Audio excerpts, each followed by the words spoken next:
Welcome to Revitalize and Replant with Mark Clifton, where we equip pastors to take their churches from declining to thriving by pointing them to a new future and a new hope. Join us weekly for encouragement and practical advice in your pastoring journey.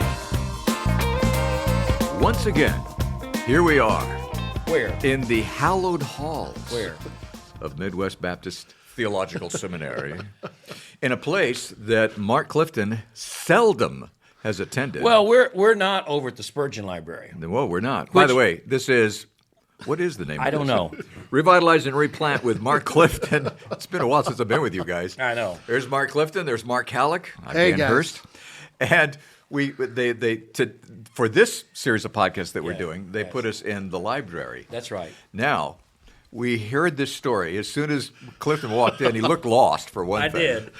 I walked in and I said, "Where are we here?" And the girl said, "You're in the library." Oh, this is the library. So tell him Well, the award you got. Well, I will. Normally, we're over at the Spurgeon Library, which used to be the chapel, right?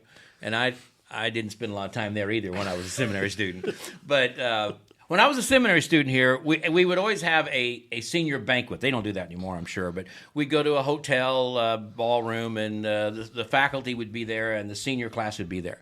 And we would give faculty awards. So we would give the awards for, like, the one that had the junkiest looking car, and that was a tough one back then, or the one who gave the most boring lectures, and things like that. The one who wore the most, obnoxious ties and funny things like that. And then the faculty would give us awards, and so they gave me an award. And what it was a map of the campus with the highlight was the highlighter on the library, because nobody had ever seen me in the library. In the 3.5 years I had been here. So that's how he found it awesome. today. That's how I found it today. Said, this is a library. I didn't realize they had this many books here. It's pretty neat. He's kind of known for that. It is. I am visiting faculty, by the way. Yeah. I know they're proud. Don't forget that. By the way, they do underline the word visiting. They do. Okay, well, we are here in the library. In the Mark Clifton Memorial Library. And we have a series of things that we want to talk about.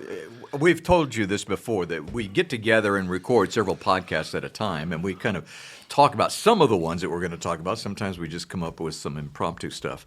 But some time ago, Clifton sent this to us and said, this is something that we probably should address. It's another article from Chuck Lawless, which this is so sensitive, I mean, what it's talking about. Dude, it's right down our alley. Yeah. Because, I mean, the fact of the matter is, and I'm going through this right now with a declining church, and this is Lawless' title.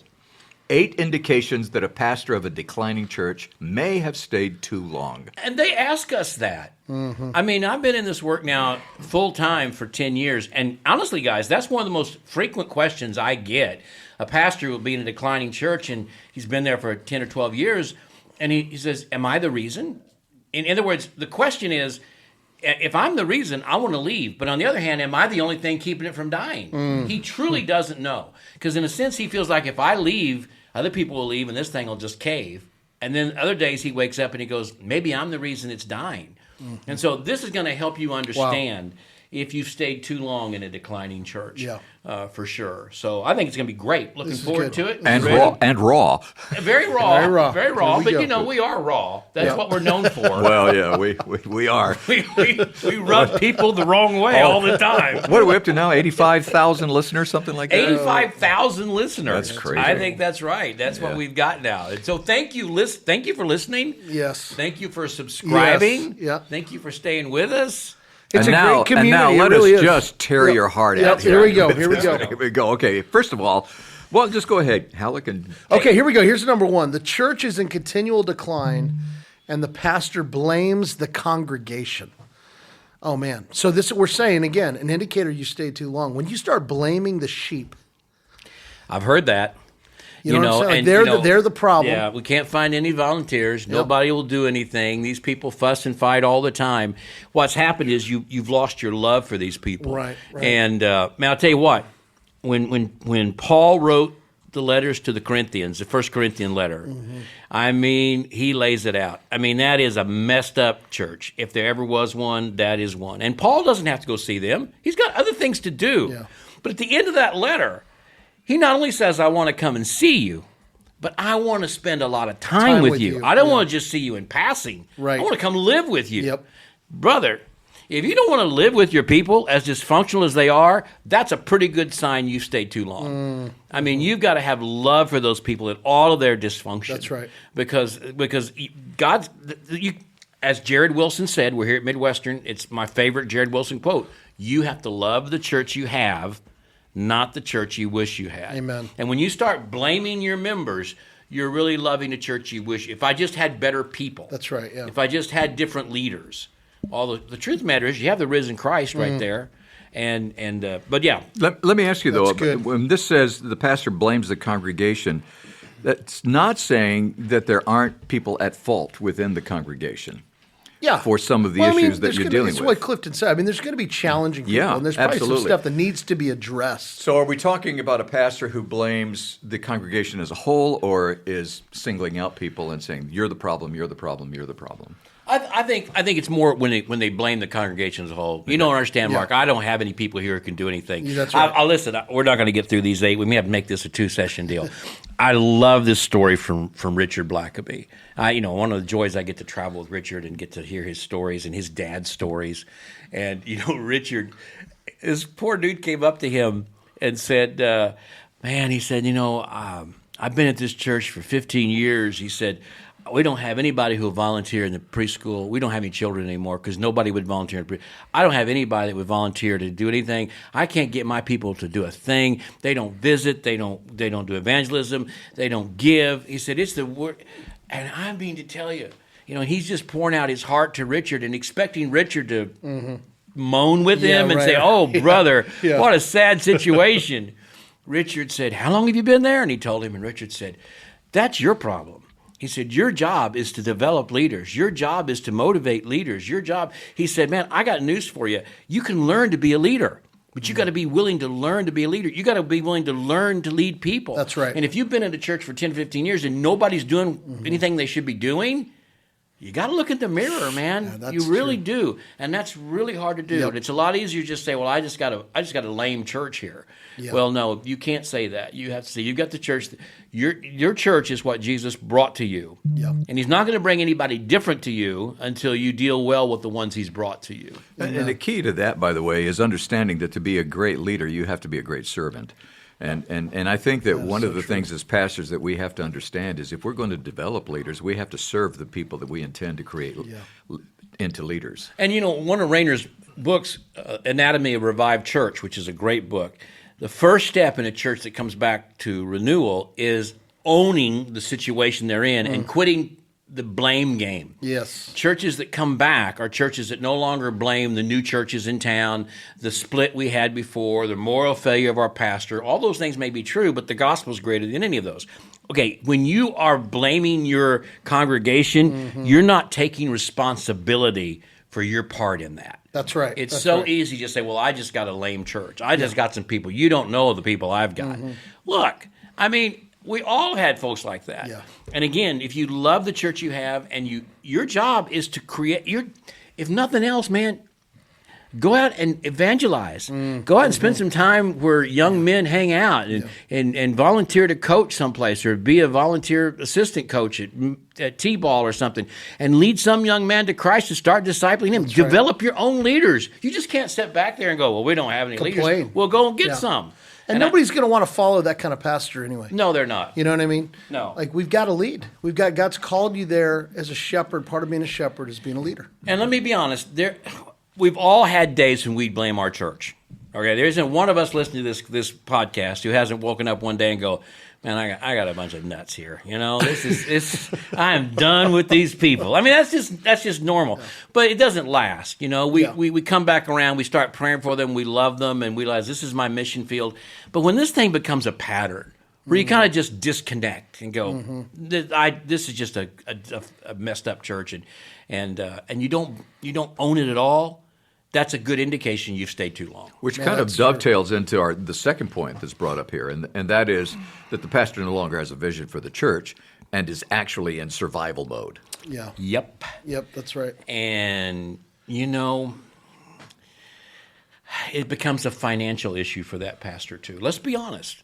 If you're pastoring a church in decline and you want to go somewhere else, you're not going to there's not a whole lot of options out there because the pastor search committees will look at your church and say, well, he's been there 10 years and it's half of what it was when he went there. Yeah. I mean, we all know that. That's true. Yeah. And so he's like, I got nowhere else to go. I've got to take care of my family. I got to pay my mortgage. I got to have insurance for my kids. And so you end up just saying, how can I just survive here? Not how the whole vision is gone. Yeah. The whole passion for reaching the community is gone. Now it's just how do we keep from going even further down? That's so true. And man, any sense of a future is gone, and you're just trying to hang on. You get in that survival mode. Yep. Look, brothers. Yeah.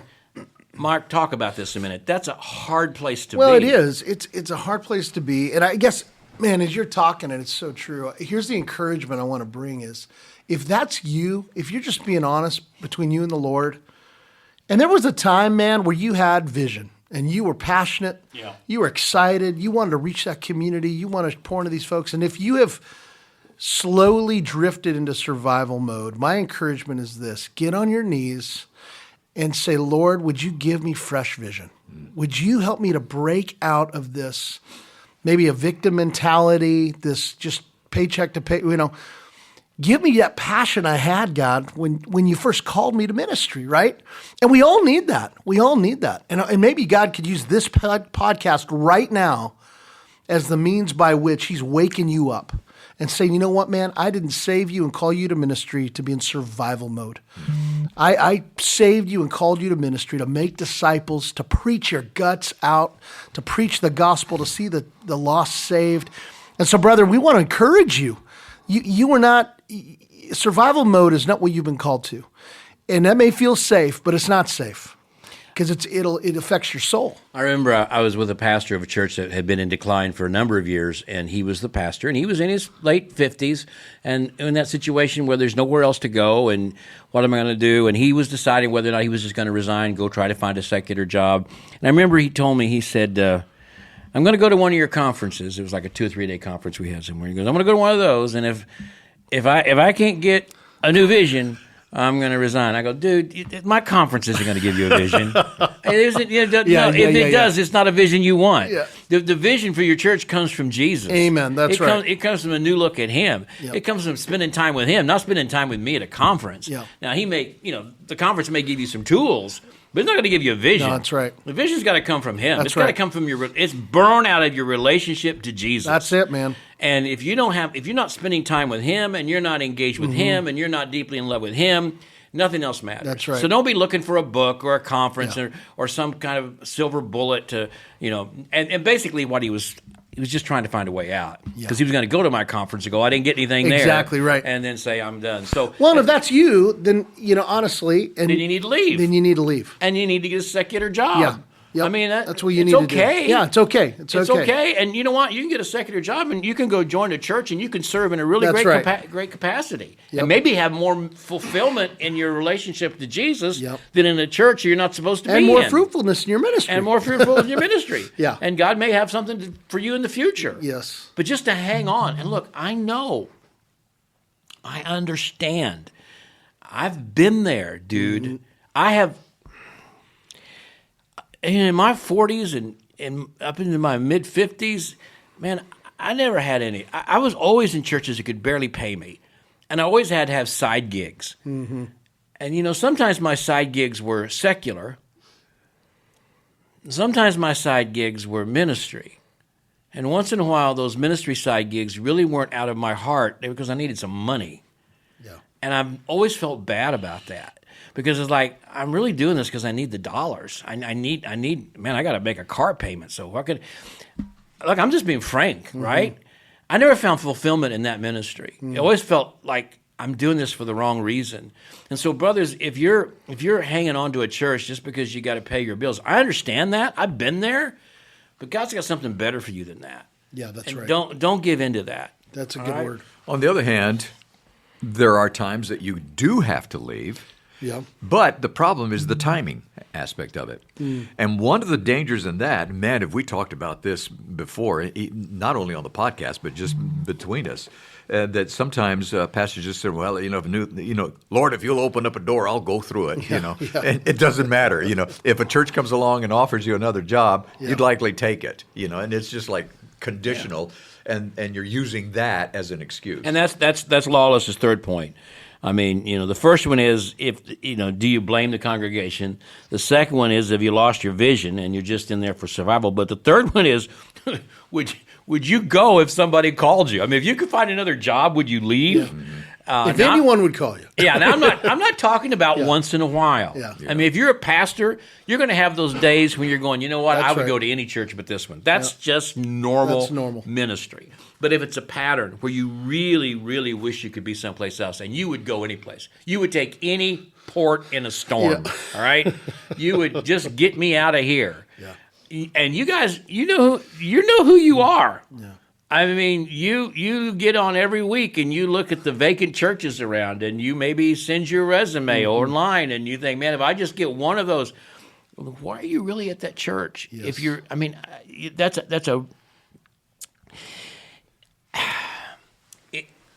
again, it gets a little mixed up with income and job and benefits, and you got to take care of your family, and you got those pressures. I understand that. Mm-hmm. But again, it goes back to what we said, man, get back with Christ and say, Lord, if you want me at this church, give me a love that I don't want to go anywhere else. Because, man, here's the thing. So sometimes I'll refer to this as the greener grass syndrome, right? Yeah. So the problem with the greener grass syndrome is any grass. Well, that's true. That's true. Any grass syndrome. Sometimes that's I feel that's like kind of part of the deal. It's not actually greener. I No. mean, that's the thing. Like wherever you go, there you are. Listen, you can leave your context and go to a new context, and all that heart stuff that was there at your last church is there with you at this new church. So the issue is not the church. The issue is you.